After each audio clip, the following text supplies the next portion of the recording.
আসসালামু আলাইকুম। আসসালাম। ধন্যবাদ সবাইকে। আসলে আমরা এই মুহূর্তে রয়েছি সিলেট সদর উপজেলা ২ নং হাটখোলা ইউনিয়নের নন্দীরগাঁও গ্রামে। কিছুদিন পূর্বে আসলে এই গ্রামে বারবার অগ্নিকাণ্ড ঘটেছে। তারই ধারাবাহিকতায় এই যে অগ্নিকাণ্ডটি ঘটেছিল, একজন শারীরিক প্রতিবন্ধী আক্তার হোসেন। আমরা চলে আসছি আক্তার হোসেনের বাড়িতে উনার পরিবারের খোঁজখবর নেওয়ার জন্য। আসলে উনার অবস্থা কি? তো আপনারা দেখতেছেন যে উনার ছেলে সন্তান শিশু নিয়ে উনি আছেন আমাদের সামনে। আমরা একটু জানবো যে আক্তার হোসেনের কাছ থেকে আসলে অগ্নিকাণ্ডের পর থেকে উনার দিন কেমন যাচ্ছে বা উনার ঘরের মেরামতের জন্য বা উনার চলাফেরার জন্য আপডেট কি? আ আক্তার ভাই, তো আপনার এই যে ঘরে আগুন লাগছে, আগুন লাগা কতদিন হইছে? ১৯ তারিখ আগুন লাগছিল।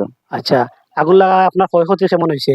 যে আমার ক্ষয়ক্ষতি সবকিছু আমার জ্বলা পুড়া গেছে গে। কিছুটা হানি আছে, হানিও গেছে গে। চাল ডাল কাপড়-চোপড় সবকিছু গেছে গে। খালি শুধুমাত্র আমরা আমার বাচ্চাকে লইয়া আল্লাহ বাড়াইছি।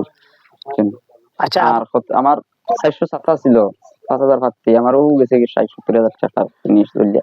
আচ্ছা, আমরা জানি আখতার হোসেন ভাই একজন প্রতিবন্ধী, কিন্তু উনি হাতের ক্ষুদ্র কুটির শিল্পের কাজের মাধ্যমে উনি উনার টুকটাক পরিবারে সাপোর্ট দিয়ে থাকেন। যেহেতু উনি পরিবারের প্রধান, উনি ওই ছাতা মেরামতের মাধ্যমে উনি জীবন জীবিকা নির্বাহ করে থাকেন। এই অগ্নিকাণ্ডের ফলে উনার সর্বশেষ সম্বলটুকু ছাতাগুলো পুড়ে গেছে। তো আমরা জানবো আখতার ভাই, আসলে ওই অগ্নিকাণ্ডের সময় আপনার পরিবারের কোনো সদস্যের কোনো ক্ষতি হইছে কিনা শারীরিক? আমার ক্ষতি আমার পরিবারের আমার ও ছোট বাচ্চার পাও টিন ভরছে আর ও বিবির আমার দাদি ফাও হাঁটতে দেখি, আমার এই শিশুর ফাওটা দেখি একটু দেখি। যে এই যে একটি শিশুর পায়ে অলরেডি টিন পড়ে মানে ফেটে গেছে। যাই হোক, আরেকজন সদস্য রয়েছেন উনার দাদি না? যে উনার দাদির হাতে সেলাই ৭ থেকে ৮ টা সেলাই রয়েছে। তো এখানে শিশু থেকে বৃদ্ধ থেকে যুবক সকলেই শারীরিকভাবে, মানসিকভাবে ক্ষতির সম্মুখীন হয়েছেন। তো আক্তার ভাই, আপনার এই যে গড় যে ফুটছে, গড় আনুমানিক কয়বান টিন নষ্ট হইছে? ৭ পান টিন নষ্ট হয়ে গেছে আমার। নষ্ট হয়ে গেছে। আপনার এই গড় মেরামত করতে আনুমানিক কয়বার টিন হইলে হইব? যে আল্লাহর হুকুম তো আমার ১০ পান টিন হইলে আমার সবকিছু আল্লাহর হুকুমতে সব হয়ে যায়। ১০ পান টিন দিলে আপনার ওই যে ঘরের ছাউনি মানে উপর যেটা আর বেড়া যেগুলো আছে আপনার ঠিকঠাক হয়ে যায় নাকি? ঠিক হয়ে যায়। তো এমনিতে আর কেউ আইসেনি বা কোনো আশ্বস্ত করছেন নি? জি না। দিছেন নি? যে কিছু টাকা আমার আইছিল ও পর্যন্ত আছে। এই টাকায় আমার কিছু হয় না।